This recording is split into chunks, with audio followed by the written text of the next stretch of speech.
She's got double vision. She can't see very well. It's very hard for her. She cannot leave this yard. We put up a fence in her backyard so she wouldn't roll down the bank into the river.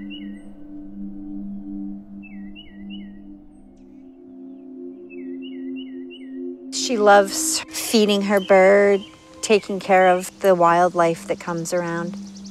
She had her life planned. She was always planning everything. Now she can't plan anything because she can't remember anything. Debbie was very active, outgoing. She worked 60+ hours a week. She held a very good position, traveling all over the world, going to Istanbul, Turkey, traveling to France, and loving working for her job, and they loved Debbie very, very much.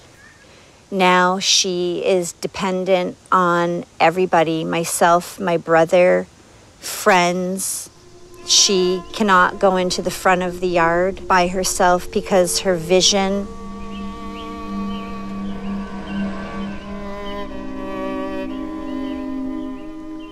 I don't remember anything about the accident. From what I was told, I was bringing my leased dog for work for the last time and night before I went to bed. Well, it was a Sunday night, August the 7th, approximately 9:15. My sister had come out of her house to get her mail by the big pine tree. She was struck by a teenager texting and driving. The white mailbox is where my sister was struck. Was carried on the hood of the car to right over here, and this is where the neighbors found her. When she was in the hospital, she was swollen from head to toe. She had a shunt sticking out of her head right here to relieve pressure in her brain because her brain was so swollen. Her eyes, her right eye was swollen shut. Her face was swollen. Her neck was broken. Both her arms were broken. Ribs were broken. Her pelvis was smashed. She had a broken ankle and a broken leg. Her thumb ripped off, almost ripped off. They sewed it back together. It was terrible. It was heartbreaking. She was in her coma, and I went up to her and I started talking to her. And I had her hand, and she squeezed my hand. She knew I was there. And I told her, I said, Debbie, I know you're in there. I know you can't talk or anything, but I know you're in there. And she gave me another squeeze on my hand. She knew I was talking to her. She could feel it.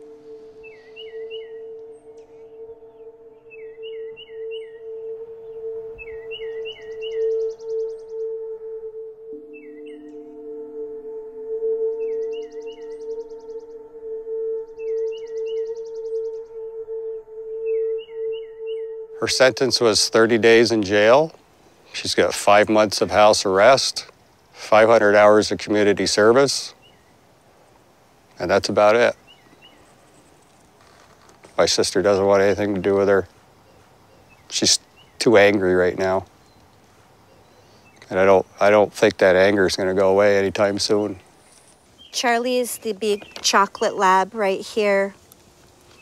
He was 11 years old when he was killed. Charlie was about 115 pounds. No, he was about 105. 105 pounds. Charlie was my best friend. He was so loving, so lovable. We're working on my sister, and somebody said, "Where's Debbie's dog?" And that's when the search went out, and they found him over here in the trees. The mailbox had been knocked, the blue mailbox had been knocked down. We think that he was thrown through the air and knocked that mailbox down. He took the full force of the car. He laid on the side of the road. The neighbors told us, wagging his tail, while Debbie was being loaded up in the ambulance.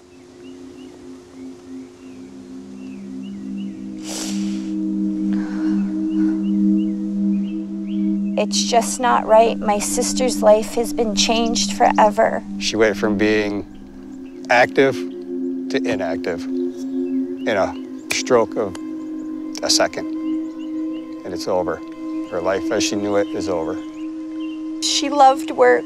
She helped me with my children. She was always there for me. It's heartbreaking every day to see my sister like this when you knew how she was before.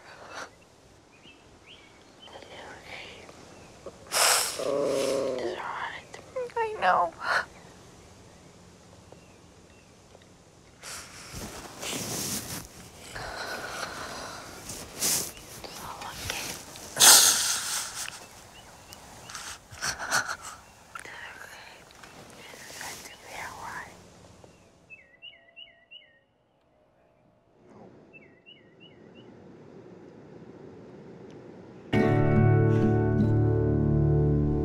I'm very fond of telescopes.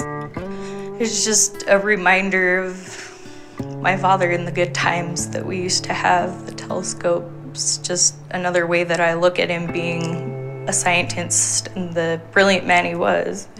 At night we would go outside and look at the stars, and he would tell me the different constellations, help me learn them. When there were meteor showers, he'd come and wake me up at 3 o'clock in the morning and take me outside, and we'd just stare and watch the meteor showers for hours. Just me and my dad outside, wrapped up in blankets. It was just a phenomenal feeling, just good father-daughter time for us. The best father I could have ever asked for. Yeah, growing up, I was pretty typical. Played a lot of sports growing up, played basketball, played football. Played baseball, ran track. I'm quiet on the phone, I'm awkward on the phone. I have always preferred to text or to talk in person. I'm a cowboy, I guess, and I'm a child of the mountains. I recently took a trip out on the prairie, and it was pretty, but I'm a child of the mountains, and I need mountains around me. Every morning I can get up and watch the sun come up over this mountain to the east. It's a beautiful mountain. Watch the sun go down in the west over another pretty mountain. And so I'm not much into technology. As a blacksmith, all your problems can be solved with a bigger hammer, more heat and a bigger hammer. And so I'm not much of a technology guy, and I never have liked texting, and since that day I've liked it even less. I text often, daily, keep in touch with friends and family. The car doing the texting was going this direction. The two Thicol engineers were heading out this way. And as they passed, they brushed each other, which spun the little blue car with the Thicol engineers, spun it around this way into the path of an oncoming pickup.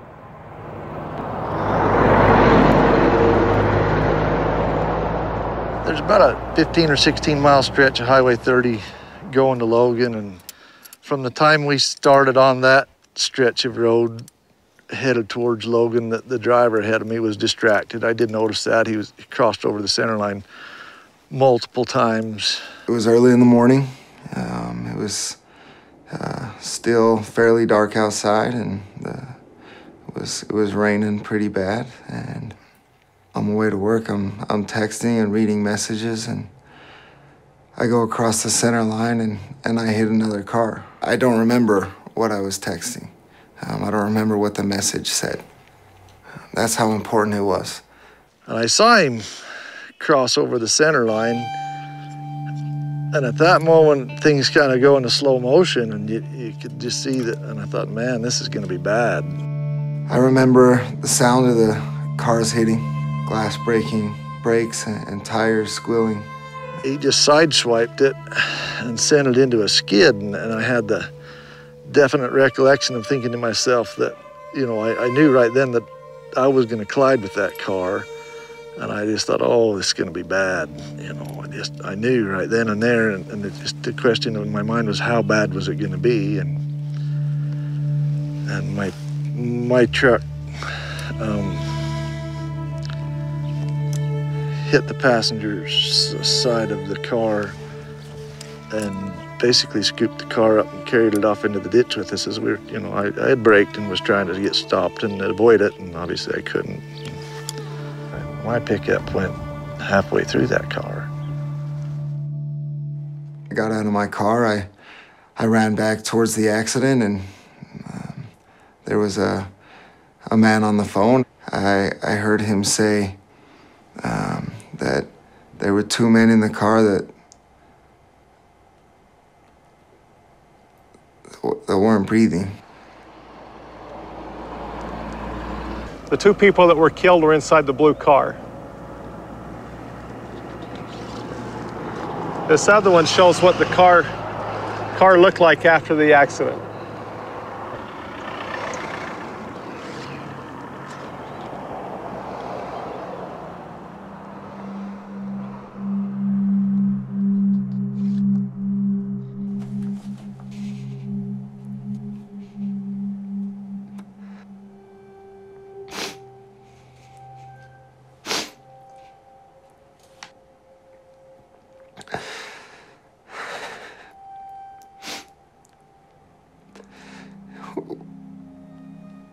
I look at that picture.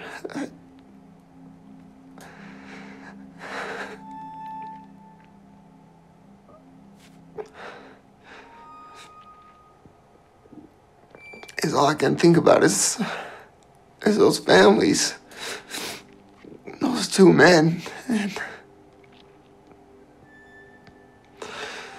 while I was driving, I decided that texting and driving was more important to me than those two men were to their families.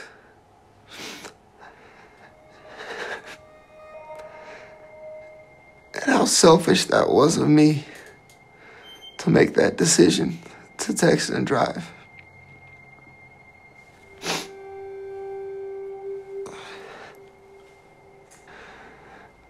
Knowing every day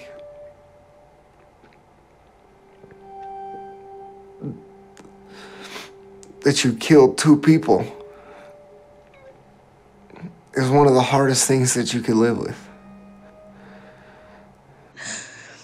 I have night terrors all the time about my dad's car accident that come in waves of, it can be just me standing on the side of the freeway where it happened, just watching the accident happen and not being able to move. I can't go try and stop the accident from happening. I can't go see if my father's okay. I can't save my father. I'm just standing on the side of the road. I can't do anything. Two, I've been Reggie, the one texting while driving that hits the car. Just being the one that causes the accident. And two, I've been the driver of the truck that T-boned my dad. Just sitting in the seat, just killing my own father. Ended up with some herniated discs in my back, and my knees took a pretty big beating in the dash, and you know how much of the damage to them was from the accident, I don't know, but horseshoeing's a very physical occupation. It's hard on your back anyway, and to suddenly end up with some herniated discs, you know, your life of the horseshoer's over.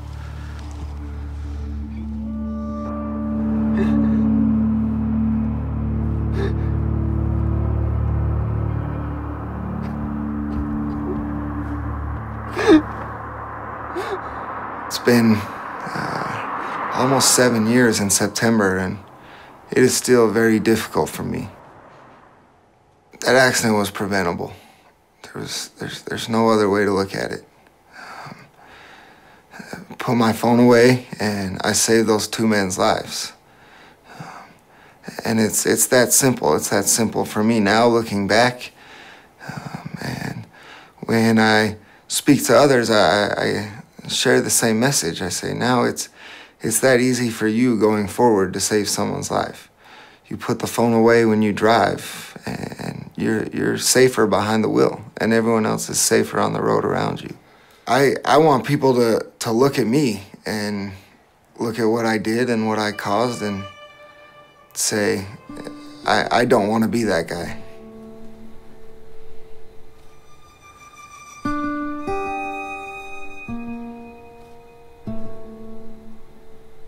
First time I saw Reggie in court, my feelings was just sheer hatred. I was appalled at the fact that this kid my age had killed my dad, taken him away from me. On my sentencing date, and the families had the chance to get up and address me and speak to me. And all I could do was just look at him and hate him and wish how much he would die, or that it was him that was dead instead of my dad. Megan got up and she talked about her wedding. And she had just gotten married, and she talks about how her father wasn't there to walk her down the aisle. And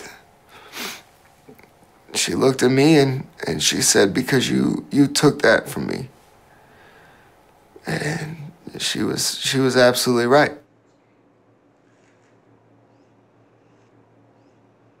I would like to think that my dad is somewhere in the universe. I go outside at night and sit on my balcony when I'm really upset. I stare at the sky, and whenever I'm super upset, I always see a shooting star. And I like to think that that's my way, or my dad's way, of trying to communicate with me. I felt that my dad would not have wanted me to be mad at him for the rest of my life, and that I knew my dad had forgiven him. I knew that, and that he would want me to try and move on and forgive him and even get to know him. Forgiveness that's something that I see from Megan. I see that for forgiveness. I feel it. I'm grateful for it. I reached out to Reggie to tell him, you know, I forgive you. My dad forgave you. I want to help you through your, you know, trying to make a difference in this whole thing.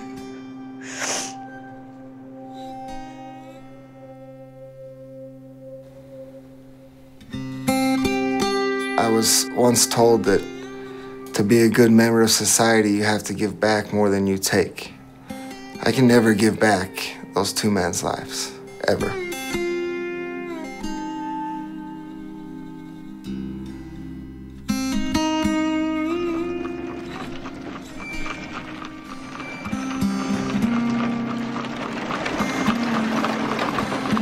I would just like to say, for anybody out there who has a cell phone, focus while you're driving, pay attention while you're driving, don't take your eyes off the road while you're driving. Things can happen so quick that it'll change your life forever. I will say it over and over and over again. Don't text and drive. That it can't wait. I would tell America to please don't text and drive. How many other people are going to have to be killed? How many other people are going to be left like my sister Debbie? It's just nuts. It's crazy, you know. I don't know why people don't want to talk to each other anyway.